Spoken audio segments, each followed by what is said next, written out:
Hello students, welcome back to my channel. My name is Anish Kumar Saw. I am assistant professor of Bharti college of pharmacy दुर्ग.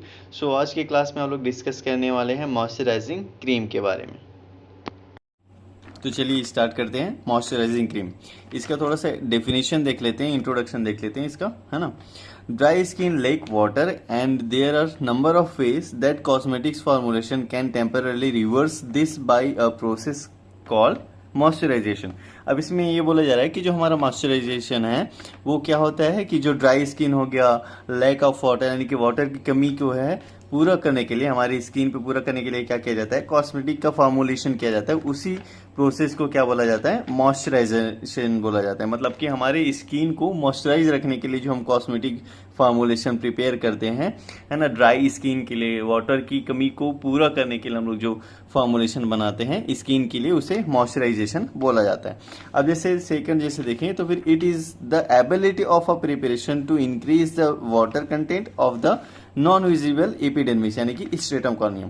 अब इसमें यह बोला जा रहा है कि जो हमारा प्रिपरेशन है वो क्या करता है, वाटर कंटेंट को इंक्रीज करता है. कहाँ पे, जो नॉन विजिबल एपिडर्मिस रहता है यानी कि जो विजिबल नहीं होता है उस एपिडर्मिस लेयर पे, जैसे कि स्ट्रेटम कॉर्नियम, उस एरिया पे क्या करता है वो, यानी कि उस स्किन के लेयर पे क्या करता है वो वाटर का जो लेवल रहता है उसको इंक्रीज करने का काम करता है. वहां उस एरिया पे वो क्या करता है, मॉइस्चराइज करने का काम करता है, जैसे बोल सकते हैं.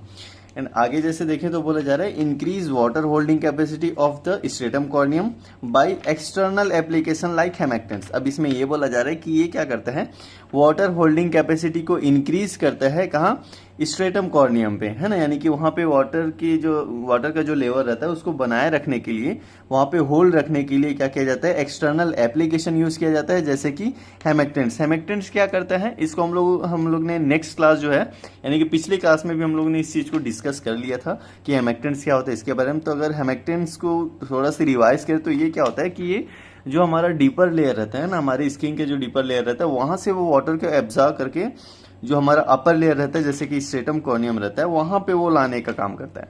यानी कि हमारे अपर लेयर को मॉइस्चराइज रखने के लिए क्या करता है, ये एब्जॉर्ब करने का काम करता है वाटर को.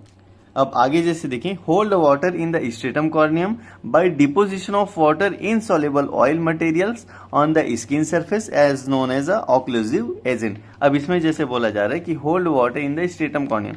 अब जो स्ट्रेटम कॉर्नियम जो है वाटर को होल्ड रखने के लिए डिपोजिट किया जाता है, यानी कि वहां पे लगाया जाता है क्या चीज को, वाटर इनसॉल्युबल्स ऑयल को. वो जो वाटर इनसॉल्युबल ऑयल्स रहते हैं उस मटेरियल्स को क्या किया जाता है, हमारी स्किन का जो लेयर है वहां पे लगाया जाता है. उससे क्या होता है, जो हमारा वाटर जो है वो हमारे स्ट्रेटम कॉर्नियम पे रुका रहता है, मतलब कि वहां पे वो होल्ड होके रखता है, मतलब वो हमारी स्किन के सरफेस को मॉइस्चराइज रखने का काम करता है. अब उस टाइप के जो मटेरियल्स रहते हैं उसे क्या बोला जाता है, ऑक्लूसिव एजेंट बोला जाता है. अब आगे जैसे देखें, this are several methods of achieving moisturizing, the most popular being to the use of emollient and humectant. ज्यादातर हम लोग क्या करते हैं, हमारी स्किन को मॉइस्चराइज रखने के लिए इमोलेंट या फिर हेमेक्टेंट का यूज करते हैं. अब इसको फिर से रिवाइज कर रहे हैं हम लोग कि इमोलेंट क्या होता है. इमोलेंट सबको पता है कि इमोलेंट हमारी स्किन का जो सरफेस रहता है उसको स्मूथ सॉफ्ट बनाने का काम करता है. It is a thin film of occlusive material such as oil और wax takes the skin feel soft and smooth. अब इसमें ये बोला जा रहा है कि ये जो रहता है थीन फिल्म रहता है, पतला फिल्म रहता है, जो एक तरीके से वो ऑयल बोल सकते हैं या फिर वैक्स बोल सकते हैं, जिसको हम लोग क्या करते हैं, हमारी स्किन सरफेस पे अप्लाई करते हैं और वो हमारी स्किन सरफेस को सॉफ्ट और स्मूथ बनाने का काम करता है. आगे जैसे देखें, increase the water content of stratum corneum. और क्या करता है कि हमारे सरफेस पे यानी कि स्ट्रेटम कॉर्नियम पे वाटर कंटेंट को इंक्रीज करने का काम करता है, मतलब कि वहां पे वो वाटर के लेवल को इंक्रीज करने का काम करता है. अब इसमें हम लोग यूज क्या करते हैं इमोलेंट्स के रूप में, तो फिर हाइड्रोकार्बन्स हो गया, लैनोलीन एल्कोहल्स हो गया, ये सब जो है हमारे इमोलेंट के रूप में इसको हम लोग क्या करते हैं, यूज करते हैं. अब चलिए आगे देखते हैं. अब जैसे हेमेक्टेंट्स के बारे में जैसे देखें तो फिर humectants are used to improve moisturisation of skin, but there are conditions when humectants only actually deprive the skin of water. अब जैसे बोला जा रहा है कि जो हमारा हेमेक्टेंट्स रहता है वो क्या करता है, इंप्रूव करता है मॉइस्चराइजेशन को हमारे स्किन के अंदर, है ना. एंड जैसे और अदर कंडीशंस में जैसे देखें तो ये जो हेमेक्टेंट्स रहता है इसका एक्चुअल जो काम जैसे देखें तो फिर ये क्या करता है, हमारे स्किन से वाटर को हटाने का काम करता है. अब जैसे बोला जा रहा है कि glycerin is frequently the humectants of choice for the reason. अब जो ग्लिसरीन जो है हमेक्टेंट्स के रूप में क्या किया जाता है, यूज़ किया जाता है। और ये जो ग्लिसरीन रहता है ये क्या करता है, हमारी स्किन को मॉइस्चराइज करने का काम करता है। अब जैसे आगे देखें, थर्ड है हमारा preservation of normal skin. Moisturizer prevents and treat dry skin, protect sensitive skin, improve skin tones and textures. अब इसमें जैसे बोला जा रहा है कि जो हमारे मॉइस्चराइजर्स रहता है वो क्या करता है, रोकता है, ट्रीट करता है ड्राई स्किन से, है ना, सेंसिटिव स्किन से, एंड हमारे स्किन टोन को इम्प्रूव करता है, टेक्सचर को इम्प्रूव करता है।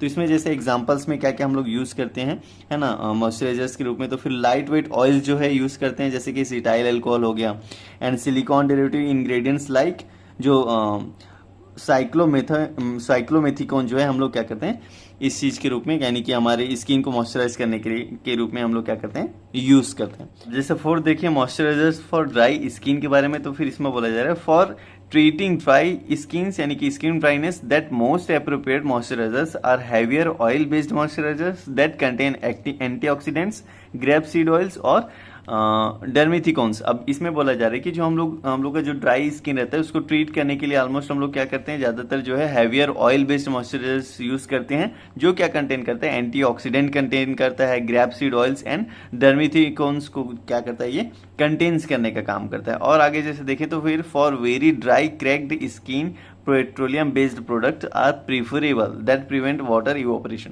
अब जैसे एक्स्ट्रा जैसे बोल सकते हैं, बहुत ज़्यादा अगर ड्राई हो जा रहा है, क्रैक्ड स्किन जिसको बोला जाता है ना, जिसका स्किन जो है क्रैक दिखाई देता है, तो उस चीज़ के लिए क्या करते हैं, पेट्रोलियम बेस्ड जो प्रोडक्ट रहता है उसको प्रीफर किया जाता है। यानी कि इस टाइप के जो पेट्रोलियम प्रोडक्ट रहते हैं उसका जो है यूज़ जो है हमारे ड्राई स्किन के लिए क्या करते हैं, यूज़ करते हैं। एंड ये क्या प्रिवेंट करता है, जो वाटर इवोपरेशन रहता है, जो हमारी स्किन से जो वाटर इवोपरेट होता रहता है उसको क्या करता है, ये रोकने का काम करता है। अब जैसे आगे देखिए फिफ्थ है मॉइस्चराइजर्स ऑफ ऑयली स्किन, यानी कि ऑयली स्किन के लिए हम लोग जो मॉइस्चराइजर्स यूज करते हैं उसके बारे में। For oily skin moisturizers can still be useful after activities causing skin dryness and such as other skin care products and washing. अब इसमें जैसे बोला जा रहा है for oily skin moisturizers can be still useful. अब ऑयली स्किन के लिए जैसे देखिए तो फिर ये यूजफुल कैसे रहता है, जो मॉइस्चराइजर्स रहता है वो जैसे कि अदर एक्टिविटीज करते रहते हैं ना, तो उससे क्या होता है, हमारा जो स्किन जो है वो ड्राई हो जाता है। वॉश करते हैं हम लोग हाथों को, तो फिर हमारे यानी कि हाथ हो गए, हाथ पैर हो गए, इन सब चीज़ों को अगर वॉश करते हैं तो उससे भी क्या होता है, हमारा स्किन जो है वो ड्राई हो जाता है। तो उस केस में हम लोग क्या करते हैं, मॉइस्चराइजर्स का यूज करते हैं। अब आगे जैसे देखिए for oily skin water based moisturizers are preferable. जिसका ऑयली स्किन रहता है उस चीज के लिए वाटर बेस्ड जो मॉइस्चराइजर्स रहता है उसका यूज किया जाता है, क्योंकि अगर ऑयल के लेवल स्किन में बढ़ जाएगा तो फिर उससे क्या होता है, एक्ने पिंपल्स आने के चांसेस रहते हैं। इसलिए क्या किया जाता है कि जिसका ऑयली स्किन रहता है उसके लिए वाटर बेस्ड मॉइस्चराइजर्स जो है वो प्रीफर किया जाता है। अब आगे जैसे देखें तो फिर मॉइस्चराइजर फॉर एजिंग स्किन, जिनका एजिंग स्किन है उसके लिए जो मॉइस्चराइजर्स रहता है उसके बारे में जैसे देखें तो फिर this is contain petroleum as the base and along with the antioxidants और alpha hydroxy acid against wrinkles. Anti ageing के बारे में जैसे देखें तो फिर इसमें पेट्रोलियम बेस्ड जो मॉइस्चराइजर्स रहता है उसका यूज किया जाता है। इसमें जैसे देखें तो फिर हाइड्रोक्सी एसिड एजेंट जो है इसमें यूज किया जाता है, अल्फा हाइड्रोक्सी एसिड जो है वो यूज किया जाता है ताकि वो रिंकल्स जो आते हैं ना, जो झुर्रियां आती हैं उसको ठीक कर सकें। अब आगे जैसे देखिए तो फिर हमारा है सेवंथ है मॉइस्चराइजर्स फॉर सेंसिटिव स्किन, जिनका स्किन बहुत ही ज़्यादा सेंसिटिव रहता है। थोड़ा सा भी कोई सा भी मॉइस्चराइजर्स लगा रहे हैं या फिर कोई सा भी कॉस्मेटिक प्रोडक्ट्स यूज कर रहे हैं तो उससे क्या होता है, रेशेस आने लग जाते हैं ना, कई सारे दाने आने लग जाते हैं। तो उन सब चीज़ों के लिए जैसे देखें तो फिर on sensitive skin it is preferable to use moisturizers which contains smoothing ingredients such as aloe vera. अब जैसे देखिए जिनका सेंसिटिव स्किन है उस चीज़ के लिए हम लोग क्या कर सकते हैं, जो सॉफ्टनिंग जो इंग्रेडिएंट्स आते हैं, जो नेचुरल इंग्रेडिएंट्स आते हैं जैसे कि एलोवेरा, इन सब चीज़ों का क्या किया जाता है, यूज़ किया जाता है। ठीक है, आगे जैसे देखें क्लासिफिकेशन के बारे में, तो क्लासिफिकेशन को जैसे देखें तो फिर मॉइस्चराइजर क्रीम को अलग अलग तरह से इसको क्लासिफाई किया गया है इसके प्रिपरेशन के बेस पे। इसमें फर्स्ट जैसे देखें तो फिर हमारा है ड्राई क्रीम के बेस पे, जैसे देखें तो फिर प्रिपरेशन किया गया है इंग्रेडिएंट एंड इसके क्वांटिटीज को। तो फिर इसमें क्या क्या लगा, mineral oil, cetyl alcohol, glycerin, glyceryl monostearate हो गया, ग्लिसरॉल हो गया, प्रिजर्वेटिव हो गया, वाटर, परफ्यूम। तो ये सब जो है इसके फार्मूलेशन है। अब जैसे देखिए नेक्स्ट जो सेकंड जो है हमारा नाइट क्रीम के लिए जैसे देखिए ingredient mineral oil, petroleum jelly, white bees wax, paraffin wax. तो इसके क्वांटिटीज जो है यहाँ पे दिए गए हैं कि 38%, जैसे देखें 8 हो गया, 15, 1, ये सब जो है परसेंट में इसको दिखाया गया कि इतने परसेंट हमको इस चीज़ का लगेगा, है ना। तो ये नाइट क्रीम के लिए जैसे बोल सकते हैं।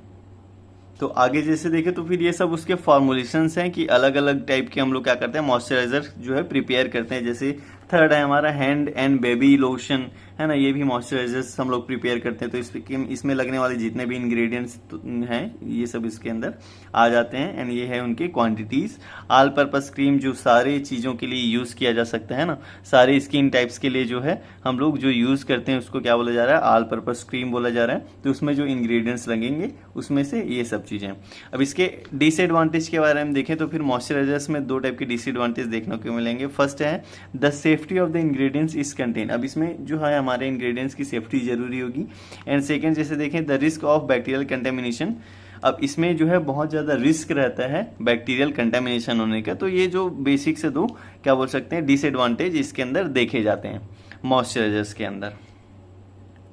सो आई होप आप लोग को आज का क्लास अच्छे से समझ आ गया होगा कि क्या होता है मॉइस्चराइजर क्रीम के बारे में। तो अगर आप लोग को आज का क्लास थोड़ा भी हेल्पफुल रहा तो प्लीज़ चैनल को सब्सक्राइब करें, अपने फ्रेंड्स को शेयर करें and thanks for watching this video.